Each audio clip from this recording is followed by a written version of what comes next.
हे यमराज, मुझे स्त्री का जन्म मत दीजिए। चाहे तो मुझे नरक में डाल दीजिए, लेकिन स्त्री का जन्म मत देना। स्त्री का जन्म तो बड़े भाग्य से मिलता है। ऐसी क्या खराबी है स्त्री के जन्म में जो आप इसे ठुकरा रही है? हे यमराज, मैं आपको स्त्री के जीवन की 3 भयानक सच्चाई बताऊंगी, जिससे आप समझ जाएंगे कि मुझे स्त्री का जन्म क्यों नहीं चाहिए। नमस्कार, आपका स्वागत है। दोस्तों, गौमाता ने यमराज को बताई स्त्री के जीवन की ऐसी गंदी सच्चाई सुनकर आपके भी रोंगटे खड़े हो जाएंगे। ये सच्चाई हर पुरुष को और स्त्री को जान लेनी चाहिए। विवाह करने से पहले हर पुरुष को स्त्रियों की ये सच्चाई जान लेनी चाहिए, उसके बाद ही विवाह करना चाहिए। और दोस्तों, यमराज ने गौमाता को यह वरदान भी दिया है कि जो भी स्त्री गाय ये एक चीज खिलाएगी, वह सभी पापों से और कष्टों से मुक्त हो जाएगी। इसीलिए यदि स्त्री महापापी भी हो और वह गाय को यह एक चीज खिला देती है, तो यमराज उसके करोड़ों पाप माफ कर देते हैं। इसीलिए चाहे स्त्री हो या पुरुष, सभी इस अत्यंत ज्ञानवर्धक कथा को ध्यान से पूरा जरूर सुने। इस कथा को सुनने मात्र से ही मनुष्य के कोटि कोटि पाप नष्ट हो जाते हैं। तो चलिए बिना देरी किए हम इस कथा को शुरुआत करते हैं। दर्शकों, यह वीडियो हमने बड़ी ही मेहनत से बनाई है। अगर आपको हमारी मेहनत पसंद आए तो वीडियो को लाइक जरूर कर देना और कमेंट में जय गौ माता जरूर लिख देना। तो चलिए सुनते हैं। दोस्तों, प्राचीन काल की बात है। मध्य देश के एक नगर में एक पवित्र गौमाता ने अपना जीवन परोपकार करते हुए बिता दिया था। वह गौमाता वृद्ध हो चुकी थी और एक दिन संध्या काल में उस गाय ने शांतिपूर्वक अपने प्राण त्याग दिए। जैसे ही गौमाता ने प्राण छोड़े, यमलोक से 2 यमदूत धरती पर उस गाय की आत्मा को लेने पहुंचे। वे काले वेशधारी यमदूत उसके सूक्ष्म शरीर को सम्मानपूर्वक यमराज के समीप यमपुरी में ले गए। यमलोक में न्यायाधीश धर्मराज यमराज अपने सिंहासन पर विराजमान थे। उनके पास चित्रगुप्त लेखा जोखा लिए उपस्थित थे। यमदूतों ने गौमाता की आत्मा को यमराज के समक्ष प्रस्तुत किया और विनम्रता से कहा, हे धर्मराज, यह वही गौमाता हैं जिन्होंने अपना संपूर्ण जीवन मानवों के कल्याण में अर्पित किया। अब ये अपनी पशु योनियों का चक्र पूरा करके आपके न्याय हेतु उपस्थित हुई हैं। यमराज ने अपनी गंभीर दृष्टि उस गौमाता पर डाली और कोमल वाणी में कहा, हे गौमाता, पृथ्वीलोक पर तुमने अपने दुग्ध से अनेकों प्राणियों का पालन पोषण किया, मानवों को पोषण दिया तथा कभी किसी का अनिष्ट नहीं किया। तुमने सदा स्वयं कष्ट सहकर भी औरों का हित किया है। ऐसे पुण्य कर्मों के फलस्वरूप तुम्हें अब उच्चतर जन्म मिलेगा। गौमाता यमराज की वाणी सुन चुपचाप हाथ जोड़े खड़ी रही। यमराज आगे बोले, शास्त्रों के अनुसार पशु योनियों में गौ योनि अत्यंत पुण्यदायी मानी गई है। तुमने इस योनि को सार्थक किया है। अब तुम्हारा अगला जन्म मनुष्य की देह में होगा। तुम्हें स्त्री का जन्म प्रदान किया जाएगा। मानव जीवन अत्यंत दुर्लभ और सौभाग्य की बात होती है। इतने पुण्य के बाद स्त्री शरीर पाकर तुम और भी महान कर्म कर सकोगी। यह ईश्वर की इच्छा है और तुम्हारा भाग्य। यमराज का निर्णय सुनते ही गौमाता के मुख पर विचित्र भय और विषाद की छाया छा गई। वह थरथर कांप उठी। उसके नेत्रों से अश्रुधारा बहने लगी। अचानक गौमाता ने यमराज के चरणों में स्वयं को समर्पित करते हुए गिड़गिड़ाकर कहा, हे धर्मराज, मुझे ये वरदान कदापि मत दीजिए। कृपा करके मुझे मनुष्य स्त्री का जन्म न दें। गौमाता का यह निवेदन सुनकर यमराज चकित रह गए। उनके नेत्र आश्चर्य से फैल गए। आसपास खड़े यमदूत भी एक दूसरे का मुख ताकने लगे। ऐसा प्रतिवाद उन्होंने कभी नहीं सुना था कि कोई जीव मानव जन्म जैसा शुभ फल ठुकरा दे। यमराज ने गंभीर स्वर में कहा, हे गौमाता, तुम क्या कह रही हो?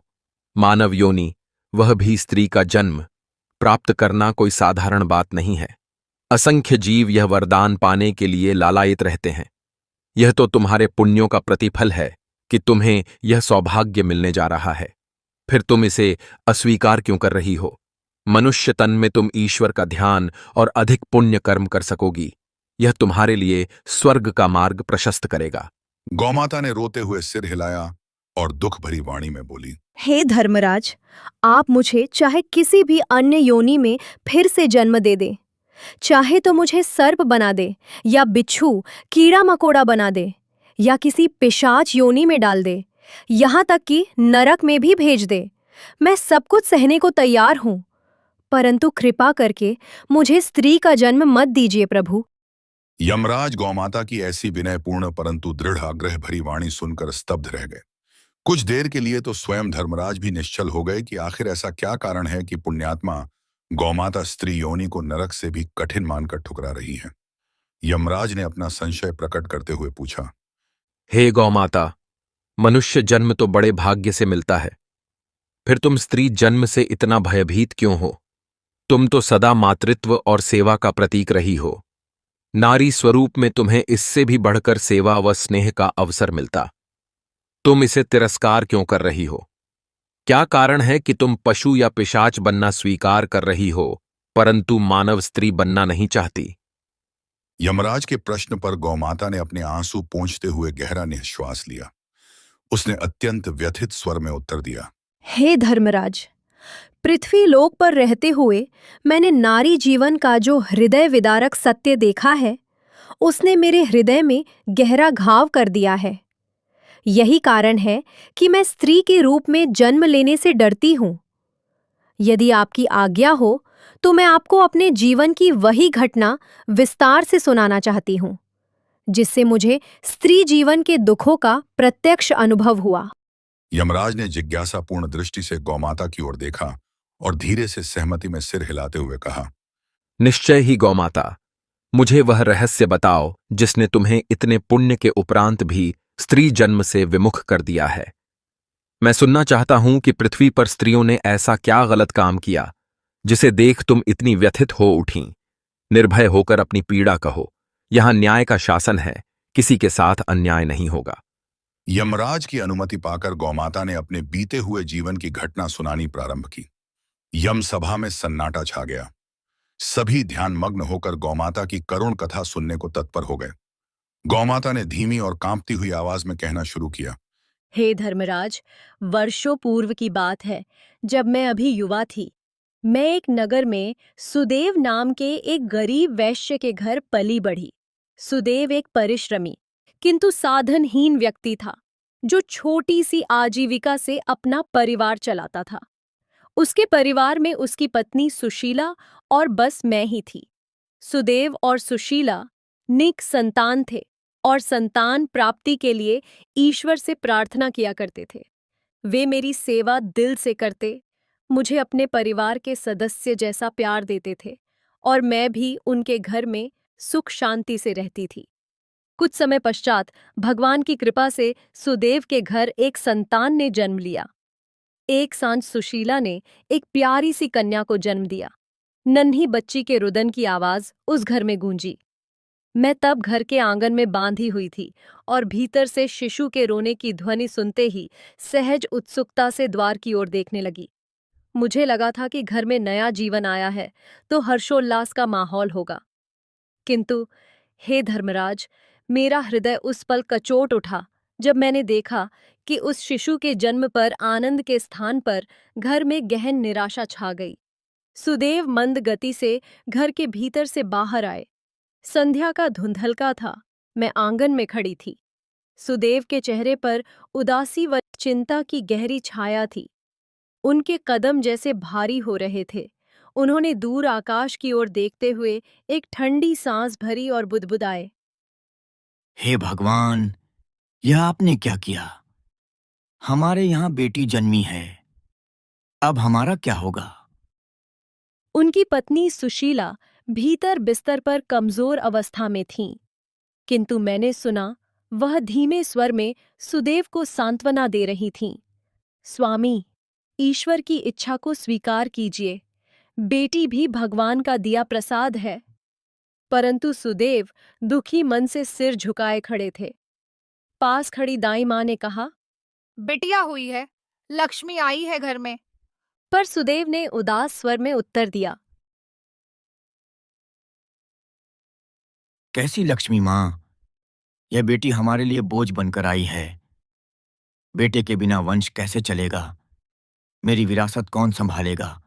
और ऊपर से इसके विवाह का खर्च। कहते कहते उनकी आंखें भर आईं। मैं यह दृश्य देख विचलित हो उठी।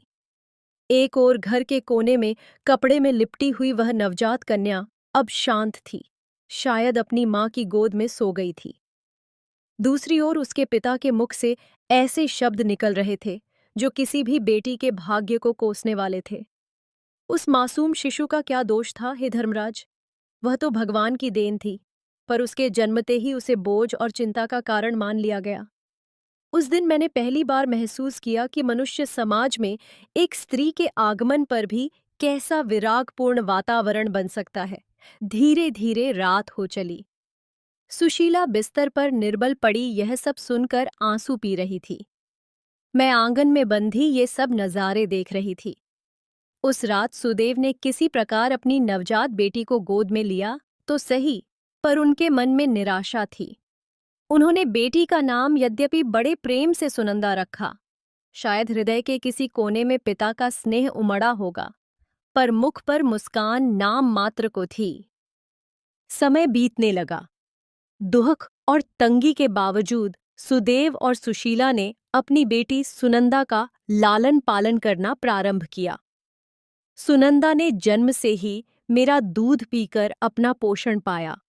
सचमुच मैंने भी उस बालिका को अपने बछड़े की तरह प्रेम दिया। जब सुनंदा कुछ महीनों की हुई तो रोज सुबह मुझे दुहा जाता और वह सोने सी दमकती हंसमुख बच्ची कटोरे से मेरा दूध पीती। उसकी बड़ी बड़ी कोमल आंखों में मैं अक्सर खुद को अपार स्नेह से निहारते पाती। सुनंदा कुछ बड़ी हुई तो अपने नन्हे हाथों से मुझे रोटी खिलाने की कोशिश करती। वह मेरी पीठ पर छोटे छोटे हाथ फेरती और किलकारी मारकर हंसती। मैं भी प्यार से उसकी ओर निहारती और कभी उसके गाल चाट लेती तो वह खिलखिला उठती। घर में भले आमदनी कम थी, पर उस बच्ची की चंचलता से कुछ रौनक आ गई थी। सुदेव भी काम से लौटने पर बेटी को गोद में उठा लेते। उस पल उनके चेहरे पर संतोष झलकता, मानो दिन भर का श्रम सार्थक हो गया हो। संभवतः बेटी के प्रति उनके मन का मैल धीरे धीरे धुल रहा था। यद्यपि भविष्य की चिंताएं कभी कभी उनके माथे पर शिकन बनकर उभर आती थीं। दिन बीतते रहे। देखते देखते सुनंदा एक सुंदर किशोरी के रूप में बढ़ने लगी। माता पिता ने जैसे तैसे कठिनाइयों में भी उसे स्नेह और संस्कारों से सींचा। सुशीला ने बेटी को घर के कामकाज भी सिखाए और पूजा पाठ का भी ज्ञान दिया। सुनंदा रूप और स्वभाव दोनों में मनमोहिनी थी। सुशील, कोमल हृदय और सबका आदर करने वाली। उसे देखकर सुदेव को गर्व भी होता और एक चिंता भी मन में उठती। बेटी जवान हो रही है, उसका विवाह कैसे होगा? गरीबी में पिता के सिर पर कन्या के ब्याह का भारी उत्तरदायित्व आ जाता है। सुदेव ने आस पड़ोस में रिश्तेदारी में खोज शुरू की कि कोई अच्छा वर मिल जाए। कई महीनों पश्चात उन्हें दूर के एक नगर से एक प्रस्ताव मिला। वाचस्पति नाम के एक युवा वैश्य से सुनंदा के लिए संबंध तय हुआ। वाचस्पति का परिवार साधन संपन्न था। उनके घर की आर्थिक स्थिति काफी अच्छी थी। सुदेव की हैसियत उनसे कहीं कम थी, इसलिए विवाह में दहेज देना अनिवार्य था। यह सुनकर सुदेव चिंतित तो हुए, पर बेटी के भविष्य के लिए उन्होंने अपनी जमा पूंजी और कुछ उधार जुटाकर दहेज की तैयारी की। सुशीला ने अपने गहने तक बेटी के लिए न्यौछावर कर दिए। आखिर विवाह का शुभ दिन आ पहुंचा। सुदेव ने अपने सीमित साधनों से यथासंभव सम्मान के साथ बारात की आवभगत की। मंडप सजा, वेदी पर पवित्र अग्नि जलाई गई। मंत्रोच्चार के मध्य सुनंदा का वाचस्पति के साथ विवाह संपन्न हुआ। सुदेव ने भाव विभोर हो अपनी प्यारी बेटी को वर के हाथों सौंप दिया। विदाई का क्षण निकट आया तो सुशीला और सुदेव दोनों अपने आंसू न रोक सके। सुशीला ने रोते हुए सुनंदा को गले लगाया और कहा, बेटी, अपने ससुराल में सबका आदर करना, धैर्य रखना। जैसे हमारी लाज तूने रखी है, वैसे वहां भी कुल की मर्यादा रखना। खुश रहना बेटी। सुनंदा की आंखों से अविरल अश्रुधार बह रही थी। वह माता पिता से लिपट कर सुबक रही थी। मन में एक साथ उदासी और भय का सागर हिलोरे मार रहा था। बचपन का घर छोड़ अज्ञात भविष्य की ओर कदम बढ़ाना किसी भी बेटी के लिए अत्यंत कठिन घड़ी होती है। उस भावुक विदाई के बीच सुदेव ने आगे बढ़कर मुझे अर्थात उनकी प्रिय गाय गौमाता को भी सुनंदा के साथ विदा करने का निर्णय किया। उन्होंने वाचस्पति और उनके पिता से हाथ जोड़कर निवेदन किया, यह गाय हमारी तरफ से भेंट स्वरूप स्वीकार करें। इसने मेरी बेटी को अपने दूध से पाला है। अब यह उसके ससुराल में भी आपके परिवार के काम आएगी। वाचस्पति के पिता, जिनका नाम धनपाल था, ने प्रसन्न मुद्रा बनाते हुए सहमति में सिर हिलाया। वस्तुतः उन्हें एक उत्तम गाय मुफ्त में मिल रही थी, तो इनकार का प्रश्न ही नहीं था। यूं भी उस दौर में कन्या के साथ गाय दान देने की प्रथा को शुभ माना जाता था। इस प्रकार मैं भी सुनंदा के साथ बैलगाड़ी में उसकी ससुराल के लिए रवाना हुई। रास्ते भर सुनंदा माता पिता से बिछड़ने के दुहक में आंसू बहाती रही। मैं पीछे बंधी चरनी में खड़ी थी और महसूस कर सकती थी कि उसका कोमल हृदय कितनी आशंकाओं और पीड़ा से भरा है। मेरी भी आंखें नम थीं। एक ओर अपने जन्मस्थान और उस स्नेहमयी परिवार से बिछुड़ने का दुख, दूसरी ओर चिंता कि सुनंदा का आगे का जीवन कैसा होगा। परंतु साथ ही मुझे संतोष भी था कि कम से कम मैं इस अबोध बच्ची के साथ नए घर में रहूंगी और शायद उसे अपने स्नेह से कुछ संबल दे पाऊंगी। कई कोस दूर स्थित नगर में अंततः हमारा काफिला पहुंचा। सुनंदा का ससुराल एक विशाल 2 मंजिला घर था, जिससे उनके संपन्न होने का आभास मिलता था। द्वार पर पहुंचते ही परंपरानुसार ससुरालजनों ने आरती उतारकर नई वधू का स्वागत किया। उसे मां लक्ष्मी के आगमन का प्रतीक मानते हुए ससुर धनपाल जी ने आशीर्वाद दिया और गृह प्रवेश के लिए आगे बढ़ाया। सास लक्ष्मीबाई ने भी बनावटी स्नेह दिखाते हुए कहा, पधारो बहू, हमारे घर में तुम्हारा स्वागत है। अब यही तुम्हारा घर है। सुनंदा ने गठजोड़ से बांधे गए कलश को पैर से उलटते हुए घर में प्रवेश किया। मुझे भी एक नौकर द्वारा पीछे आंगन में ले जाकर वहां खूंटे से बांध दिया गया। सुदेव द्वारा दिए गए अन्य दहेज का सामान भी उतारा जा रहा था। शुरुआती कुछ दिन सुनंदा के लिए नए माहौल को समझने में बीते। वाचस्पति, उसका पति, एक सीधा साधा शांत युवक था। वह दिन में अपने पिता के साथ दुकान के कार्यों में व्यस्त रहता और संध्या को घर लौटता। सुनंदा से उसका व्यवहार सभ्य और मधुर था, हालांकि वह अपने माता पिता के प्रति अत्यंत आज्ञाकारी था और घरेलू मामलों में हस्तक्षेप कम ही करता था। सास लक्ष्मीबाई घर में प्रधान थीं और अधिकांश निर्णय वही लेती थीं। शुरुआत में लक्ष्मीबाई ने औपचारिक तौर पर नई बहू को प्यार दुलार दिखाया। पहले दिन उन्होंने सुनंदा को रसोई में प्रवेश नहीं करने दिया और कहा, आज बहू रानी आराम करेंगी, हमने भोजन बना लिया है। यह सुनकर सुनंदा को भी थोड़ी तसल्ली हुई कि ससुराल में उसे मान सम्मान मिल रहा है। मैं उधर आंगन के कोने में बंधी सब देख रही थी। नई जगह पर पहले पहल मुझे भी अपरिचित लगा, पर सुनंदा दिन में एकाध बार चोरी छिपे आती और मुझे सहला जाती। वह धीमे से मेरे गले लगकर कहती, गौमाता, तुम हो तो मुझे अपने मायके की याद आती है, तुम मेरा ध्यान रखना। मैं उसके हाथ चाटकर उसे भरोसा दिलाती, मानो कह रही हूं, मैं हूं ना, हिम्मत रखो। सुनंदा कुछ समय के लिए मुझसे मिलकर अपने मन को हल्का कर लेती। कुछ सप्ताह तक सब कुछ सामान्य प्रतीत होता रहा, किंतु धीरे धीरे घर का वास्तविक रंग प्रकट होने लगा। लक्ष्मीबाई अब सुनंदा से तरह तरह के काम कराने लगीं। सुबह सूर्योदय से पहले उठकर पानी भरना, चूल्हा जलाना, नाश्ता तैयार करना। बहू को चक्की के बैल की तरह खटना पड़ता। पहले जो सास उसकी बलैयां ले रही थीं, अब छोटी छोटी गलतियों पर खरी खोटी सुनाने लगीं। एक दिन भोर में ही आदेश मिला, बहू उठ जा, सबके लिए पोहा बनाकर चाय चढ़ा। सुनंदा नींद से तुरंत उठकर रसोई में लग गई, पर नई जगह थी तो चूल्हा सुलगाने में उसे देर हो गई। पोहा भी शायद दूध में जरा ज्यादा पक गया तो कुछ गीला हो गया। बस फिर क्या था, नाश्ते की थाली देखते ही लक्ष्मीबाई का पारा चढ़ गया। उन्होंने तेज आवाज में सुनंदा को डांटना शुरू किया। ये क्या हालत बना दी खाने की? एक काम ढंग से नहीं हुआ तुमसे। मायके में कुछ सिखाया भी है या नहीं? बेचारी सुनंदा सकपकाकर बोली। माताजी, मुझसे गलती हो गई, आगे ध्यान रखूंगी। उस दिन पहली बार मैंने देखा कि जिस घर में कुछ समय पहले तक बहू का स्वागत हुआ था, वहां अब उसके आत्मसम्मान को आहत करने में देर नहीं लगी।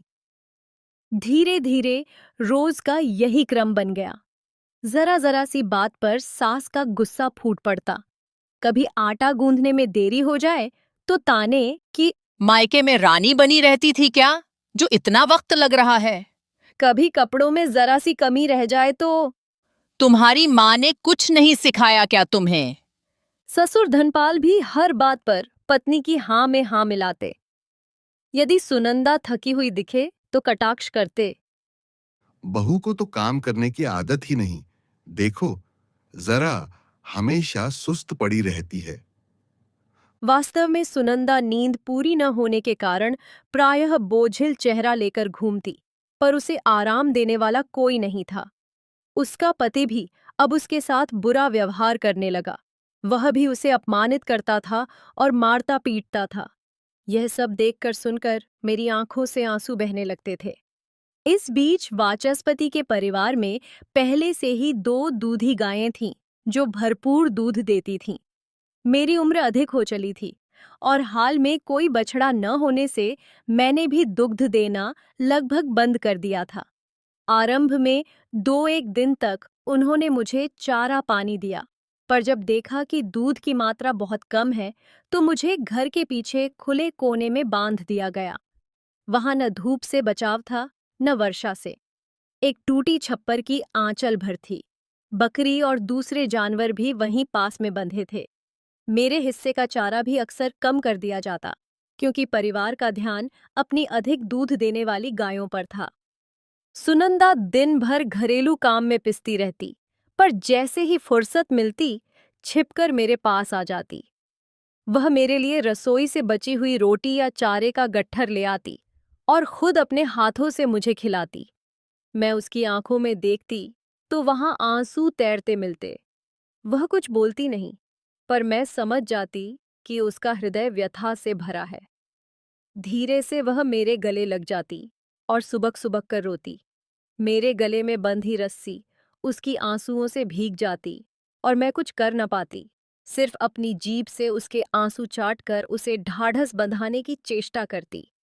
आखिर एक रात मैंने उसके मुंह से पीड़ा के शब्द भी सुन ही लिए। उस रात चांदनी धुंधली थी, जब सब सो चुके थे। सुनंदा दबे पांव आंगन पार कर मेरे पास आई। उसने चारों ओर देखा कि कोई जाग तो नहीं रहा, फिर मेरे सिर पर हाथ फेरते हुए फूट फूट कर रो पड़ी। वह सिसकते हुए बमुश्किल बोल पाई, गौमाता, मेरे तो सारे सपने ही टूट गए। मुझे तो सिखाया गया था कि पति का घर ही अब मेरा घर है, वही मेरा संसार है। पर यहाँ तो मुझे अपनेपन का एक कतरा भी नहीं मिलता। दिन भर काम करो, फिर भी ताने सुनो। मेरी तो कोई कदर ही नहीं इस घर में, गौमाता। मैं तो एक नौकरानी से भी बदतर जिंदगी जी रही हूँ। यह कहकर सुनंदा फूट फूट कर रोने लगी। फिर सिसकियों के बीच बोली, न मैं अपनी पीड़ा माँ बाप को बता सकती हूँ। उन्होंने बड़े अरमानों से मेरा ब्याह किया। अगर उन्हें सच बता दूंगी तो उनका दिल टूट जाएगा। कभी कभी तो मन करता है कि इस यातना से छुटकारा पा लूं, लेकिन फिर सोचती हूँ मेरे जाने से मेरे माँ बाप पर क्या बीतेगी। मैं उसकी बातें सुनकर असीम वेदना महसूस कर रही थी। काश मैं मनुष्य की भाषा में उसे समझा पाती कि धैर्य रखो, सब ठीक होगा। परंतु मैं तो मूक प्राणी थी। केवल अपने मुख से उसके आंसुओं को चाटकर उसे ढाढ़स बंधाने का प्रयत्न करती रही। उस रात पहली बार मुझे स्त्री जीवन के इस कठोर यथार्थ का प्रत्यक्ष एहसास हुआ। मैंने मन ही मन ईश्वर से प्रार्थना की कि इस अबला पर कुछ दया करें। धीरे धीरे समय बीतता गया। इतने कष्ट झेलने के बाद भी सुनंदा दिन रात अपने कर्तव्यों में लगी रही। कुछ ही महीनों बाद परिवार में एक नई खबर आई। सुनंदा गर्भवती हो गई थी। यह सुनकर ससुराल वालों के चेहरे पर कुछ पल के लिए प्रसन्नता दिखी। धनपाल और लक्ष्मीबाई को उम्मीद जगी कि परिवार को वंश आगे बढ़ाने वाला पोता प्राप्त होगा। सुनंदा के पति वाचस्पति ने भी यह समाचार सुनते ही चेहरे पर प्रसन्नता लाई और ईश्वर को धन्यवाद दिया। जैसे जैसे महीने बीतते गए, सास ने उसे रसोई और घर के कामों में झोंक दिया।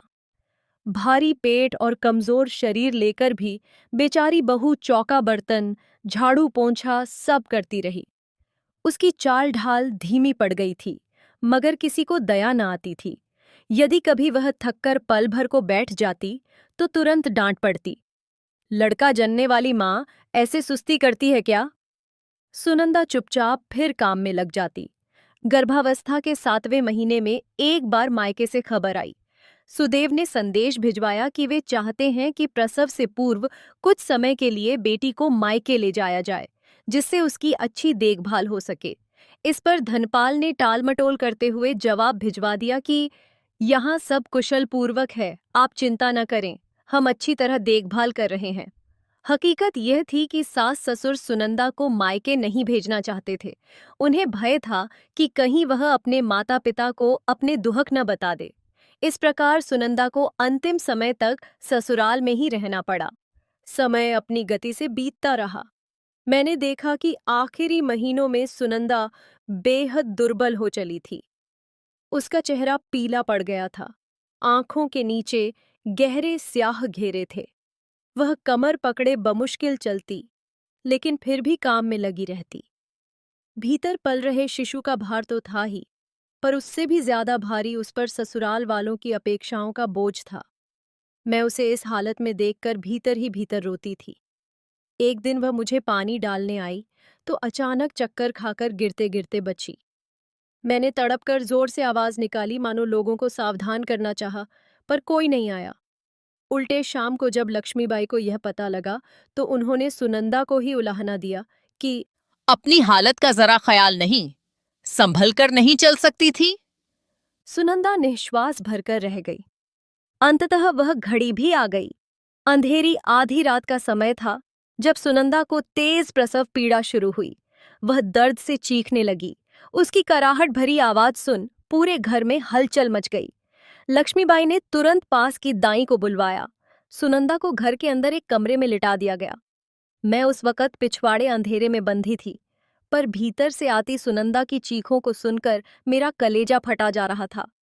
मैं भी व्याकुल होकर जोर जोर से रंभाने लगी, मानो उसकी पीड़ा को महसूस कर रही थी।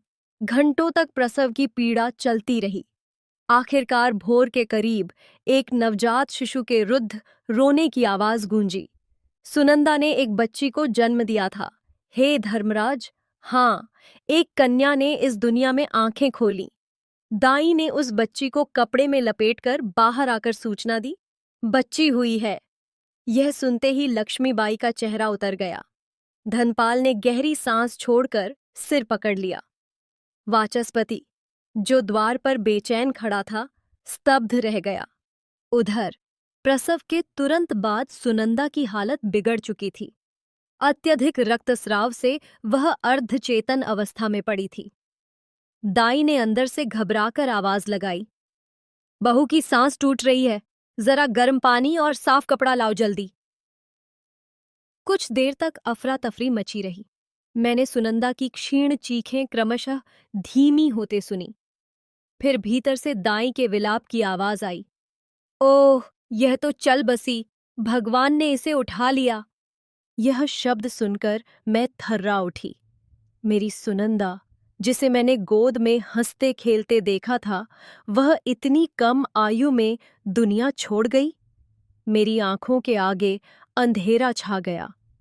घर के भीतर कोहराम मचने के बजाय एक भयानक सन्नाटा पसर गया। थोड़ी देर बाद धनपाल कमरे से बाहर आए। उनके चेहरे पर शोक से अधिक झुंझलाहट थी। लक्ष्मीबाई पीछे थीं। उनके माथे पर भी क्रोध की लकीरें साफ दिखाई दे रही थीं। उन्होंने वाचस्पति की ओर देखते हुए बस इतना कहा, संभालो खुद को, बेटे। पर उनकी आवाज में मातृत्व के स्थान पर क्रूरता झलक रही थी। कुछ देर बाद दाई को उसकी मजदूरी देकर विदा कर दिया गया। सुनंदा की निश्चल देह सफेद चादर से ढक दी गई। पास ही वह नवजात बच्ची एक टोकरी में रखी सुबक रही थी, मानो अपनी मां को ढूंढ रही हो। मैंने आंगन से लगे पिछवाड़े में खड़े खड़े देखा कि सुनंदा के सास ससुर आपस में धीमी आवाज में सलाह कर रहे थे। लक्ष्मीबाई गुस्से से भरी कह रही थीं, हमें तो पोता चाहिए था, ये बहू तो पोती देकर खुद चल बसी। यह लड़की हमारे किस काम की? इसे पालेगा कौन? लोग उल्टा हमी को दोष देंगे। इससे अच्छा कि आज जो आफत आई है उसे यहीं खत्म कर दें। मैंने धनपाल को कांपते स्वर में कहते सुना। क्या कह रही हो तुम? नवजात है, इसे मारना महापाप होगा। लक्ष्मीबाई ने तीखे स्वर में उत्तर दिया, तो क्या करें? पालें इसे और कल को इसके ब्याह के लिए माथापच्ची करें? हमें पहले ही बहू ने धोखा दे दिया है। अब ये लड़की पाले नहीं पलेगी।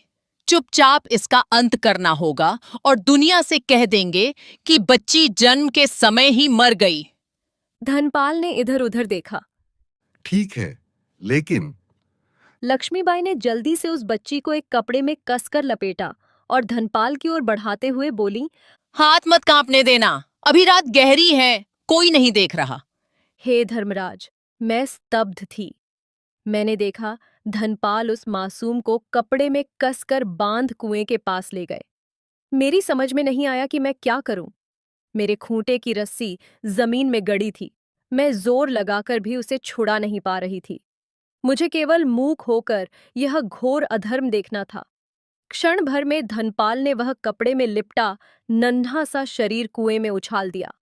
एक घुटी हुई चीख और पानी में हल्के छपाके की आवाज आई। फिर चारों ओर सन्नाटा छा गया। मैं उस क्षण पागल सी हो गई। आंसुओं और क्रोध से मेरा हृदय फटने लगा। मैंने जोर जोर से चिल्लाकर रंभाना शुरू किया, मानो संसार को इस पाप की खबर देना चाहती हूं।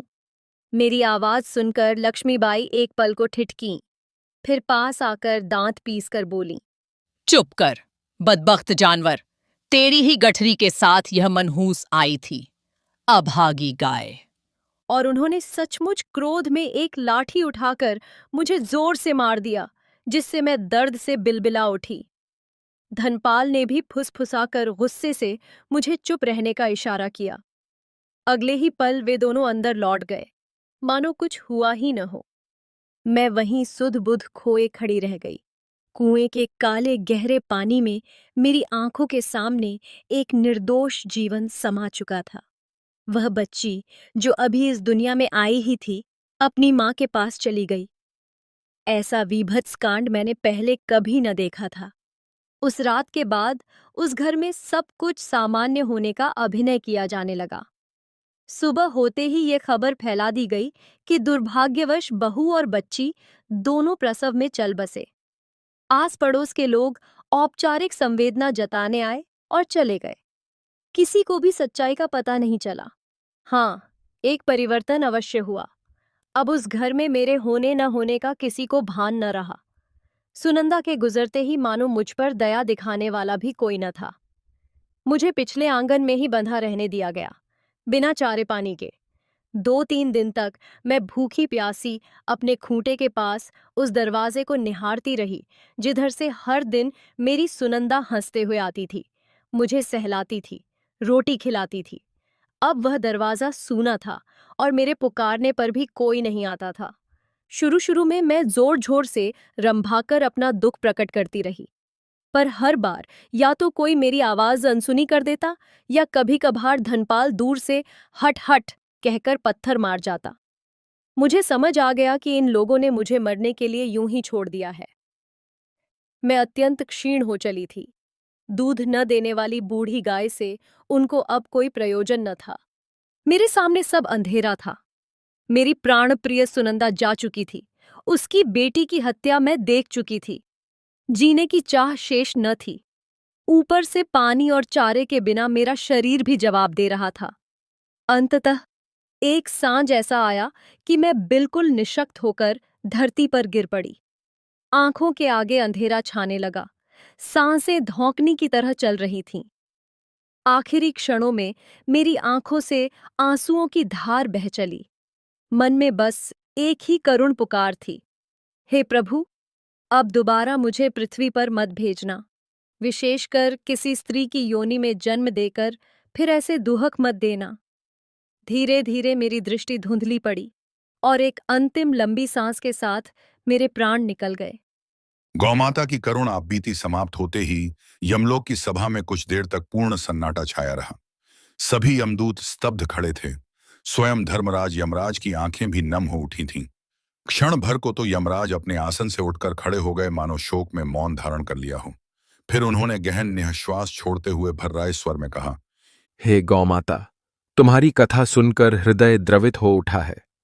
मनुष्य लोक में नारी पर ऐसा अन्याय मैं कल्पना भी नहीं कर सकता था कि धरती पर अब भी ऐसी क्रूर घटनाएं हो रही हैं।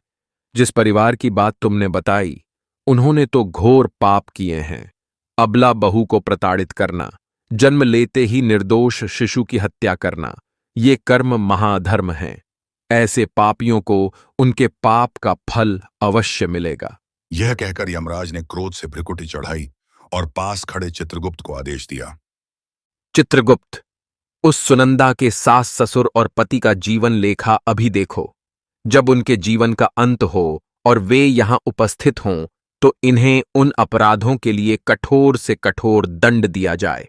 इन्होंने जो बीज बोए हैं, उन्हें नरक में भोगना पड़ेगा। फिर यमराज ने शांत होकर कोमल स्वर में गौमाता से कहा, हे पुण्यात्मा गौमाता, तुमने आज हम सबको एक गहरा सबक दिया है। तुम्हारे हृदय पर जो बीती वह वास्तव में दुखद है। मैं समझ गया हूं कि तुम स्त्री जन्म से इतनी भयभीत क्यों हो। नारी जो स्नेह, ममता और त्याग की मूर्ति होती है, उसके साथ यदि ऐसा अत्याचार हो तो यह सृष्टि का सबसे बड़ा अन्याय है। तुमने अपने जीवन में जितना कष्ट सहा है, मैं उसे व्यर्थ नहीं जाने दूंगा। धर्मराज ने अपना निर्णय सुनाया। हे गौमाता, मैं तुम्हारे पुनर्जन्म का विधान बदलता हूं। तुम्हें मनुष्य योनि में स्त्री का जन्म नहीं दिया जाएगा। तुमने अपने पुण्य कर्मों से जो फल अर्जित किया है, उसके अनुसार तुम्हारा स्थान अब सीधे स्वर्गलोक में होगा। मैं तुम्हें मनुष्य जीवन के समस्त बंधनों से मुक्त करके दिव्य लोक का वरदान देता हूं। तुम स्वर्ग जाकर सुखपूर्वक रहोगी, वहां तुम्हें कोई कष्ट नहीं मिलेगा। साथ ही तुम्हारे माध्यम से मैं एक विशेष आशीर्वाद समस्त स्त्री जाति को देता हूं। आज से जो भी स्त्री रसोई की पहली रोटी गौमाता को खिलाएगी, उसके साथ कभी अन्याय नहीं होगा। उसके जीवन के कष्ट स्वयं मैं हर लूंगा। गौमाता की आंखों से कृतज्ञता के आंसू बह चले। उसने हाथ जोड़कर यमराज को नमन किया और बोली, हे धर्मराज, आपकी असीम कृपा के लिए मैं आपकी आभारी हूं। आपने मेरे हृदय का भय हर लिया और मेरी आत्मा को शांति प्रदान की। तो दोस्तों, यदि आपको यह कथा अच्छी लगी हो तो इसे लाइक अवश्य करें। अपने विचार हमें नीचे कमेंट में लिखें और इस कहानी को ज्यादा से ज्यादा लोगों तक शेयर करें ताकि इसका संदेश सब तक पहुंचे। और कमेंट में जय गौमाता अवश्य लिखें। साथ ही हमारे चैनल को सब्सक्राइब करना न भूलें, क्योंकि हम आपके लिए ऐसी ही शिक्षाप्रद और भावनात्मक कथाएं लेकर आते रहेंगे। धन्यवाद।